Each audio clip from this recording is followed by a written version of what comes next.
The movie starts with a series of clips showing various high-profile legal cases, set to a song titled "Let's Go to Prison." Following this introduction, the audience meets the protagonist, John, through his narration. He talks about the over 2 million people incarcerated in the US, a figure higher than the population of Hudson, and the annual count of prison rapes is enough to fill 3 stadiums.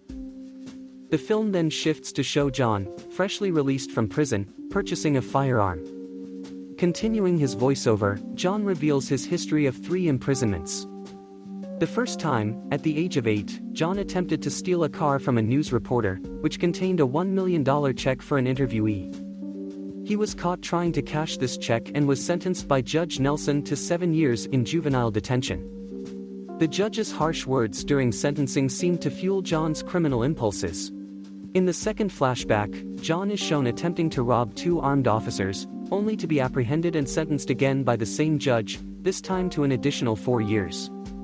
The audience hears the judge sentencing John to 4 to 7 years for attempting to steal a police officer's car. John becomes obsessed with avenging himself against Judge Nelson. He first tries to disrupt the judge's life by calling the municipal courthouse, pretending to be a reporter named Kennedy from the Chicago Tribune, seeking an interview with the judge. However, John is shocked to learn that Judge Nelson had passed away 3 years earlier. This revelation angers John, as it interferes with his plans for revenge. The scene then shifts to a strip club, where a dejected John is sitting at the bar. A stripper approaches and offers him a lap dance, but he declines. It's here that John reads in a newspaper about a memorial being planned by the judge's son, Nelson Jr. John sees this as a new opportunity for revenge. John attends the memorial, where he observes Nelson Jr. giving a speech about a foundation in his father's honor. Seizing his chance, John sneaks into Nelson's car, empties his asthma inhaler, steals some money, and even spits in his coffee. When Nelson Jr. returns to his car and heads back to the office, he calls Dwayne, a member of his father's foundation board. Frustrated, he tells Dwayne to cancel all press engagements and to have a fresco waiting for him at his desk. On his drive, Nelson Jr. tries to sing along to music but soon struggles to breathe and reaches for his asthma medication, only to find it gone. Panicking, he stops at a pharmacy and desperately searches for asthma medication. John, who has been following him, watches the ensuing chaos. The pharmacy owners mistake Nelson Jr. for a drug addict. When one owner points a gun at Nelson Jr., John fires his gun from outside, startling the owner and causing a shot to be fired into the ceiling. Captured on the pharmacy's security camera. The next scene takes us to a jail, where Nelson is on a phone call with his foundation's board. They advise him to plead guilty and resign as the foundation's chairman. However, Nelson adamantly refuses and even threatens to fire them all. In response, Dwayne and the board, wanting to keep Nelson in prison, provide him with a subpar legal team. This leads to Nelson embarrassingly mishandling his court appearance. In court, we meet Judge Eva, who is overseeing Nelson's trial. The trial progresses to a jury phase, where it's clear from the jurors' reactions that Nelson's chances of acquittal are slim. Ultimately, the jury finds Nelson guilty, and Judge Eva sentences him to 3 to 5 years in Rossmore State Correctional Facility. John, who has been watching the trial from the back of the courtroom, is satisfied with the outcome. Back at his house, while smoking weed with friends, John realizes he isn't truly content with Nelson's downfall. Then, 2 men ring his doorbell, asking to buy weed. John quickly discerns they are undercover cops but chooses to proceed with the sale, intending to get arrested. In court, John immediately pleads guilty to the charges.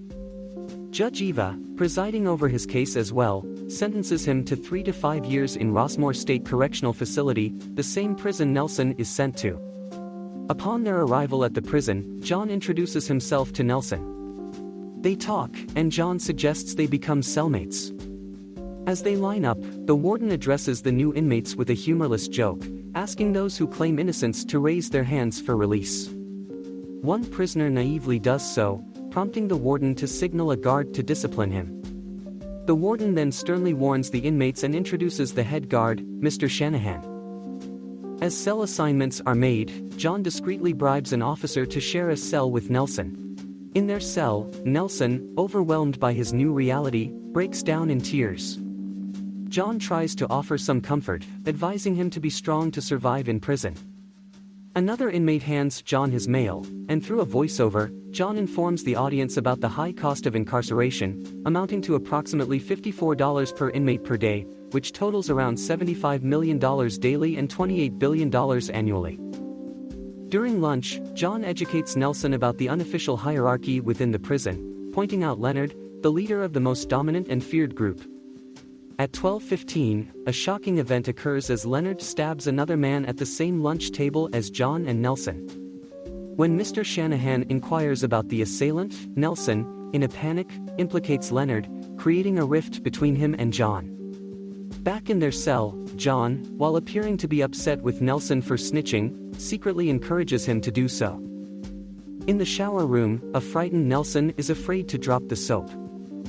Suddenly, a nude man named Barry approaches him, speaking in a disturbing, suggestive manner. At this moment, John steps in to protect Nelson, declaring that Nelson is under his protection and off-limits to others. In the following scene, Nelson is seen communicating with his lawyer, Dwayne, through a wall. Nelson desperately wants to leave prison, but Dwayne mockingly offers him a Fresca, a drink Nelson can't have in jail. Meanwhile, in prison, John is ensuring that Nelson's time is as difficult as possible. He bribes other inmates to harm Nelson and even gets the kitchen staff to spoil Nelson's meals. Barry, who is keen on having Nelson to himself, strikes a deal with John, offering him weed and cigarettes. One day, John organizes to be removed from his cell by Mr. Shanahan, leaving Nelson vulnerable. Barry's friends then abduct Nelson and take him to Barry's cell, which is decorated with romantic items, as Barry anticipated a special moment. Barry enters the cell, offers Nelson a drink, and after an uncomfortable chat, asks for an Eskimo kiss.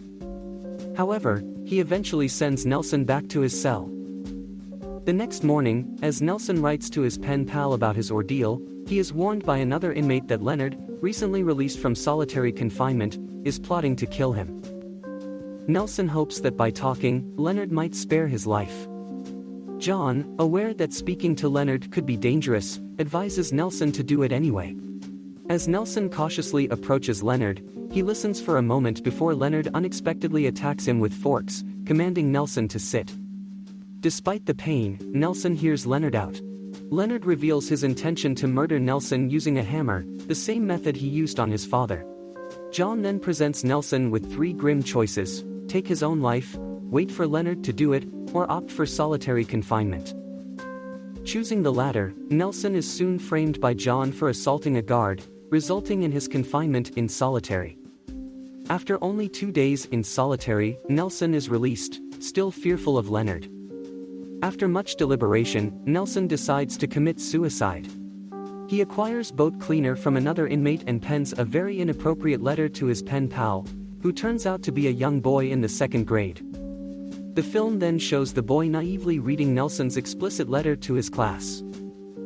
Meanwhile, back in prison, as Nelson is about to end his life, Leonard barges into his cell and attacks him. During the scuffle, a needle filled with boat cleaner slips out of Nelson's pocket. Nelson convinces Leonard that he has unintentionally injected himself with drugs. Leonard succumbs, and Nelson cunningly stages the scene to appear as though he has overpowered Leonard. This act instills fear in the other inmates, who now avoid Nelson. However, John is enraged by this turn of events, especially as the story continues back in the prison dining area. Nelson encounters a member from the White Kingdom, a group of Nazi-aligned prisoners formerly led by Leonard. They commend Nelson for eliminating their previous leader and offer him a position in their group, effectively making him the new leader in prison. One day, Barry attempts to humiliate Nelson in the restroom, but Nelson persuades him to reconsider. However, the White Kingdom members witness Barry backing down and begin to attack him. Nelson steps in, brokers peace with Barry, and stops the assault. John is placed in solitary confinement, even though he isn't guilty of any misconduct. After 3 weeks, John is released from solitary and discovers that Nelson has risen to power in prison, altering the daily lives of the inmates. With Nelson's parole hearing approaching, John devises a plan to ruin it. He gives Nelson a soda, falsely presenting it as a parting gift. Shortly after drinking it, Nelson passes out. John had spiked the drink with drugs and also marked Nelson's face with white power and a Nazi symbol, aiming to ruin his parole hearing. A dejected Nelson returns to his cell, where he confronts John. During their confrontation, John admits his animosity stems from Nelson's father, who had tormented John. Mr. Shanahan steps in, presenting a grim ultimatum: if Nelson and John choose to fight, it must be to the death, but the victor will also face death at Shanahan's hands. This dire scenario leads to the cancellation of the fight. However, Shanahan then organizes a gambling event for the inmates and guards, even involving the warden. Meanwhile, Barry gains his freedom after a parole hearing. He visits Nelson in prison, and together, they devise a strategy to regain control of the foundation from Dwayne and others.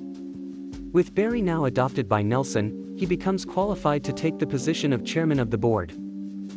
As bets are placed and the scene is set, Nelson and John are taken outside for their supposed fight to the death.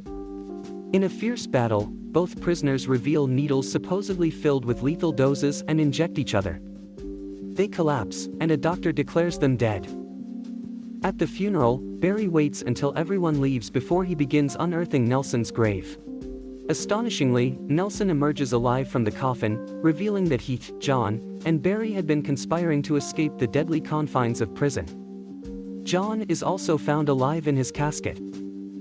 The movie concludes 1 year later, showing the trio successfully running a flourishing wine business, having turned their lives around.